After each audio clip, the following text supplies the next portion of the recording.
दोस्तों, आप सभी का स्वागत है एक बार फिर नई क्लास के अंदर नई ऊर्जा के साथ में। और आज अपना चैप्टर ही होगा एनर्जी, ऊर्जा के साथ में।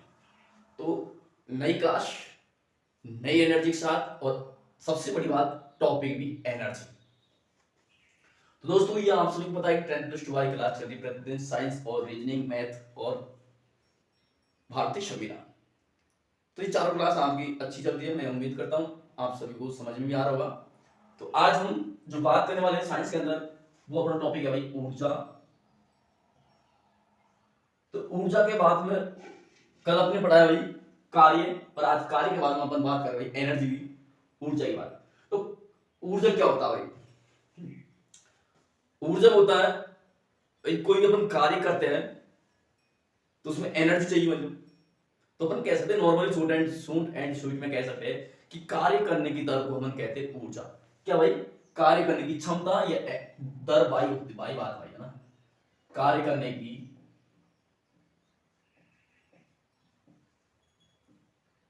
क्षमता, कार्य करने की क्षमता क्या कहलाती है? ऊर्जा कहलाती है। या फिर ऐसा कहता है कार्य करने की दर ऊर्जा कहलाती है। तो दोस्तों, जो ऊर्जा है और कार्य, दोनों का मात्रक क्या होता है भाई? मात्रक क्या होता है भाई? आप सभी को पता है कि जो कार्य का मात्रक होता है वही जूल का मात्रक, वो सॉरी, ऊर्जा का मात्रक होता है। तो इनका मात्रक क्या होता है भाई? जूल होता है। जूल होता है। ये इसको अपन कह सकते हैं वाट घंटा भी कह सकते हैं। वाट घंटा। तो इस प्रकार से अपन इनको निकाल सकते हैं। अब जो ये राशि किस प्रकार की राशि है? तो दोस्तों, ये आपने सुन, कार्य और ये दोनों एक ही राशि, दोनों अदिश राशि कहलाती है। क्वेश्चन अधिकतर आता है यहाँ पे कि ऊर्जा और कार्य किस प्रकार की राशि है, या फिर इस प्रकार से भी आ सकता है ऑप्शन में आ गया किसकी राशि या विमा समान है, तो कार्य और ऊर्जा की विमा दोनों की समान होती है दोस्तों, अदिश राशि हुई। ठीक है, इस प्रकार से अपन इसको निकाल सकते हैं। और सबसे बड़ी बात कि इस प्रकार के जो क्वेश्चन आते हुए आपसे बोला एक वाट में कितनी जूल होती हुई, तो 3600 जूल होती है। पूछ लेता है 1 किलो वाट में, 1 किलो वाट घंटा में कितनी जूल होती है? तो देखो दोस्तों, यहां होती है 3.6 10⁻6 जूल होती है। अब क्वेश्चन आ जाता है कि 1 किलो वाट घंटा में कितनी जूल होती है? तो 3.6 इंटू 10⁻6 जूल होती है दोस्तों। इस प्रकार से अपन को इसको निकालना था। तो अब देखो, अगली बात करते अपन। अगला इसमें दे रखा है, ठीक है। अब बात करते हैं कि जो ऊर्जा होती है, ये आप सही समझ में आ गया। मैं आगे बात करता हूं। तो देखो, जो ये ऊर्जा होती है ये कितने प्रकार की होती है दोस्तों? जो ये ऊर्जा होती है ये 3 प्रकार की होती है। कौन कौन से प्रकार है भाई? एक प्रकार है गतिज ऊर्जा, गतिज ऊर्जा। दूसरा है स्थितिज ऊर्जा,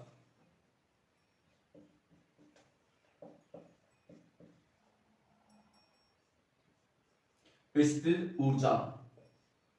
ये 2 प्रकार की होती है, गतिज ऊर्जा, स्थितिज ऊर्जा। अब इनके बारे में हम विस्तार से जानकारी लेते हैं। और दोस्तों, आपको अच्छा लग रहा है तो वीडियो को लाइक करिए, शेयर करिए अपने दोस्तों में। 10 सेकंड का टाइम लेके एक बार शेयर कर दीजिए। तो इनके दोनों के बारे में हम विस्तार से पढ़ते हैं।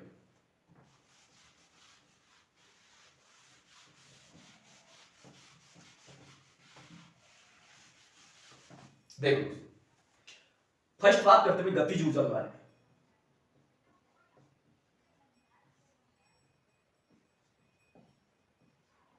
गतिज ऊर्जा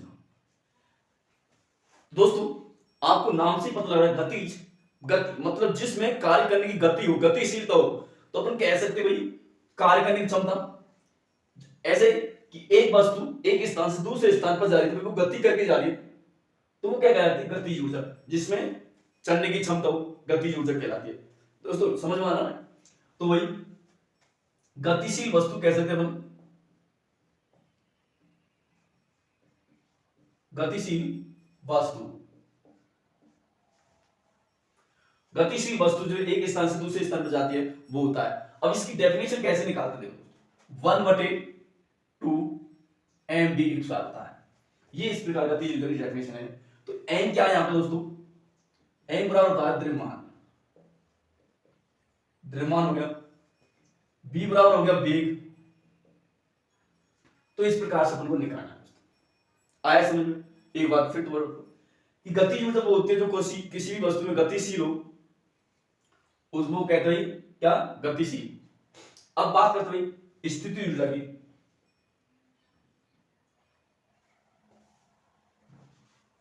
स्थिति ऊर्जा में क्या होता है, चल एक बार आपको वही उदाहरण बता देता हूं मैं ना। जैसे कि उदाहरण देखते हुए गतिशील के उदाहरण कौन कौन से हैं, जैसे कि बहता हुआ पानी, क्या भाई, बहता हुआ पानी, भाई बहता हुआ पानी एक स्थान से दूसरी तरह नहीं, चलता हुआ पंखा, दूसरा उदाहरण चलता हुआ पंखा, ये सब क्या भाई, इनमें होती है गतिज ऊर्जा। एक भाई चलती हुई कार, चलती हुई कार, सब में क्या होती है, उड़ता हुआ हवाई जहाज, सब में क्या होती है, गतिज ऊर्जा होती है। इस प्रकार से उदाहरण भी मैंने आपको बताए। दोस्तों अब बात करते हैं गतिज ऊर्जा के बाद में स्थिति ऊर्जा की बात करते हैं।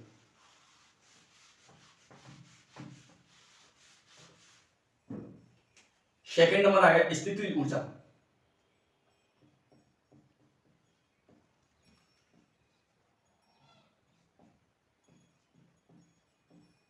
स्थिति ऊर्जा तो ये क्या होता है स्थिति ऊर्जा, जो वस्तु गतिशील हो, स्थित हो अपने स्थान पर।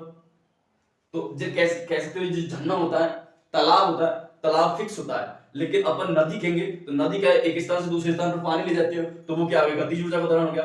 और स्थिति ऊर्जा का उदाहरण जैसे अपन देखा, सुई होती है, चाबी, मतलब कि घड़ी होती है, घड़ी में चाबी भरते हैं, वो क्या स्थिति है भाई, घुमा के फिर वहां पे लाते हैं, तो उसको अपन कह सकते हैं। बांध में रखा हुआ पानी, तो क्या है, स्थिति ऊर्जा, मतलब ये स्थित मतलब फिक्स होता है। ठीक है दोस्तों, अब इसकी जो डेफिनेशन होती है वो mgh होती है, इस प्रकार से निकालते हैं। यहाँ पे m क्या है, आप सभी को पता है कि m यहाँ पे द्रव्यमान है, g क्या है भाई, गुरुत्वीय त्वरण होता है, और g का मान गुरुत्वीय त्वरण या गुरुत्वीय वेग कह सकते हैं। h होता है जो ऊंचाई होती है। अब यहाँ पे g का मान कितना होता है भाई, 9.81 मीटर प्रति सेकंड होता है। ठीक है दोस्तों, इस प्रकार से अपन इसको निकालते हैं। अब दोस्तों इसके उदाहरण देखते हुए, पहला उदाहरण स्थिति ऊर्जा का सबसे बेस्ट उदाहरण सुई होती है भाई, सुई मतलब चाबी में सुई भरते वो होती है, या ऊंचाई पर रखा हुआ पत्थर, भाई कोई ऊंचाई में फिक्स रखा हुआ पत्थर है, बांध में रुका हुआ पानी, तो देखो बांध में रुका हुआ पानी। दूसरा उदाहरण हो सकता है भाई खींचा हुआ धनुष, भाई जब धनुष होता है उसको खींचते तो खींचा हुआ धनुष।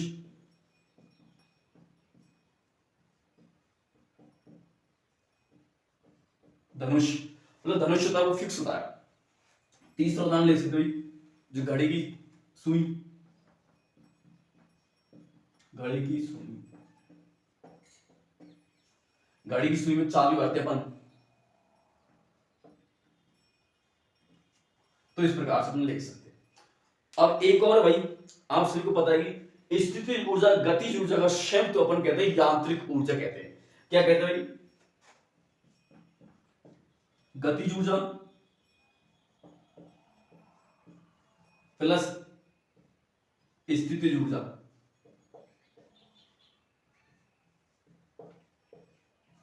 इन दोनों के को हम कहते हैं भाई यांत्रिक ऊर्जा कहते हैं। क्या कहते हैं भाई, यांत्रिक ऊर्जा। यांत्रिक ऊर्जा कहा जाता है। अब ऑप्शन में आ जाता है भाई क्वेश्चन आपके कि यांत्रिक ऊर्जा किसे कहते हैं, यांत्रिक ऊर्जा किसे कहते हैं, तो अपन कह सके स्थिर ऊर्जा और गतिज ऊर्जा के योग को या संयुक्त को अपन कहते हैं भाई क्या, यांत्रिक ऊर्जा कहा जाता है। आया दोस्तों समझ में। अब बात करते भाई और भी ऊर्जा के स्रोत के बारे में बात करते, ये आपके समझ में आ गया।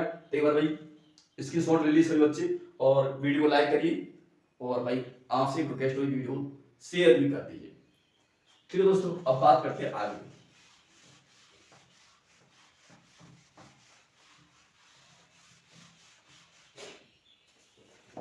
देखो दोस्तों, जो ऊर्जा होती है, ऊर्जा के विभिन्न स्रोत,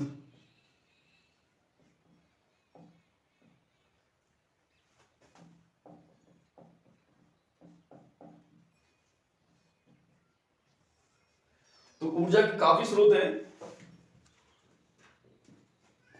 जैसे कि मैं बोलूं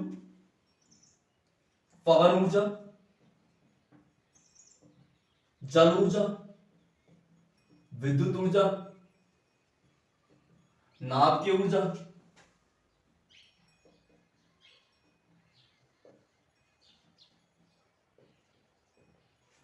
प्रकाश ऊर्जा,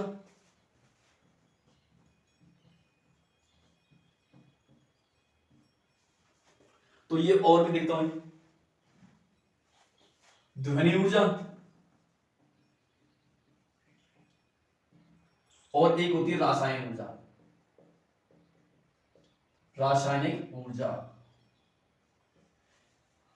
पवन ऊर्जा, जल ऊर्जा, विद्युत ऊर्जा, नाभिकीय ऊर्जा, प्रकाश ऊर्जा, ध्वनि ऊर्जा और रासायनिक ऊर्जा, ये भी ऊर्जा के रूप ही होते हैं। और इन रूपों में अपन शब्दों से समझ सकते हैं। जल ऊर्जा मतलब कहने का अर्थ है कि जब अपन जल पीते हैं तो अपन को एक एनर्जी सी मिलती है।